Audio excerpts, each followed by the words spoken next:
నా ప్రాణానికి ప్రాణమైన తెలుగు ప్రేక్షక దేవుళ్ళందరికీ నమస్కారం.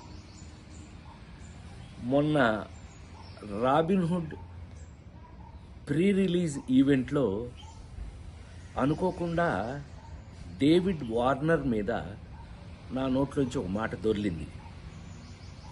అది కేవలం ఉద్దేశపూర్వకంగా చేసింది కాదు. అసలు నా ఉద్దేశం, నా గురించి మీకు తెలియదేముంది. ఆ ఫంక్షన్కి వచ్చే ముందు మేమందరం కలిసి ఉన్నాం. ఎంత అల్లరి చేశాము అని అంటే గనక, నితిన్ని అతన్ని మీరంతా నాకు పిల్లలు లాంటి వాళ్ళు అన్న అంటే గట్టిగా వాటేసుకుని, నేను మెదలకుండా ఉండకుండా, నువ్వు యాక్టింగ్ చేస్తున్నావు కదా, నువ్వు యాక్టింగ్లోకి రా, నీ సంగతి చెప్తానన్నా. అంటే అతను అన్నాడు, మీరు క్రికెట్లోకి రండి, మీ సంగతి చెప్తానన్నాడు. ఇలా మ్యాక్సిమం అల్లరి చేసాము.